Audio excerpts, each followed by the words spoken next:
Assalamualaikum warahmatullahi wabarakatuh. Salam sejahtera untuk kita semua. Jumpa lagi dengan saya Khairul Huda di channel Ayoles. Baiklah, pada kesempatan kali ini kita akan melanjutkan pembahasan soal PJOK kelas 8 untuk yang namanya penilaian akhir tahun. Nah, di sini kakak tunjukkan covernya, yaitu adalah penilaian akhir tahun untuk tahun pelajaran 2022 ke atas dan mata pelajarannya PJOK tingkat SMP negeri maupun swasta, bisa dipakai juga untuk MTS negeri maupun swasta. Dan untuk kelas 8 semester genap.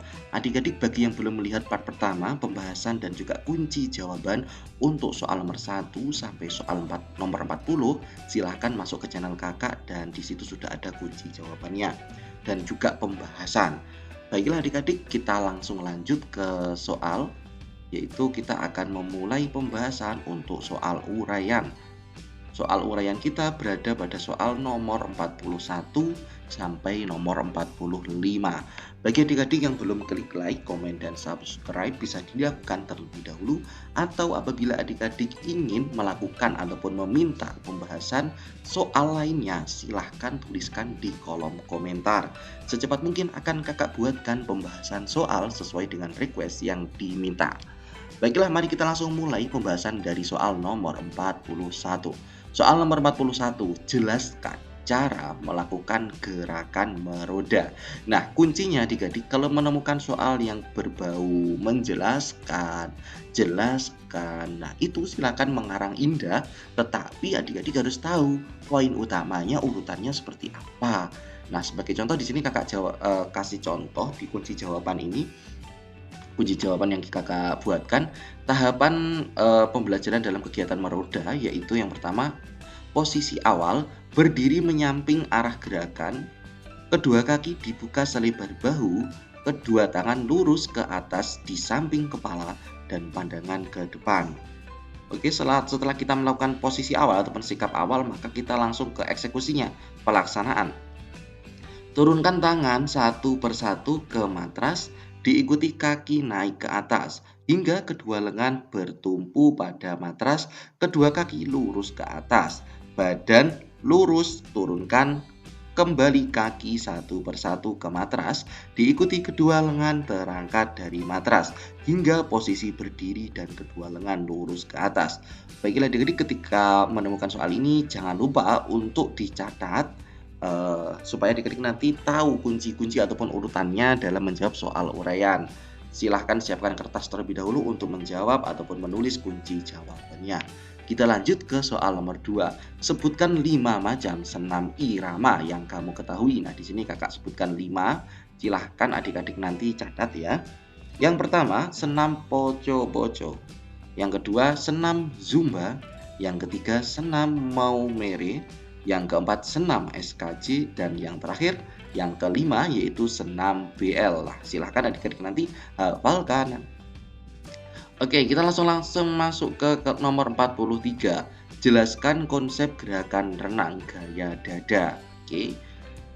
Nah, konsep renang gaya dada yaitu di sini kakak jelaskan ada 3 posisi ya. Posisi awal, pada waktu eksekusi, dan akhir gerakan. Posisi awal untuk renang gaya dada yaitu badan telungkup, kedua lengan lurus, pandangan ke depan, kedua kaki lurus ke belakang. Oke. Yang selanjutnya gerakan pada waktu eksekusi yaitu kedua lengan mulai membuka ke samping dan kedua kaki bergerak mendekat panggul ataupun mendekat pinggul. Gerakan membuka tangan dilanjutkan siku membentuk sudut di bawah tubuh dan kedua kaki bergerak mendekati pinggul. Pada saat kedua tangan menekan ke bawah permukaan air dengan cepat ambil nafas. Setelah kedua lengan mengakhiri putaran di bawah dagu, dorong badan ke depan lurus dan buang napas di bawah permukaan air. Oke ya, keywordnya adalah ketika adik-adik nanti ada pertanyaan tentang renang gaya dada, ingat bahwasanya buang nafasnya itu di bawah permukaan air ataupun pada saat menyelam.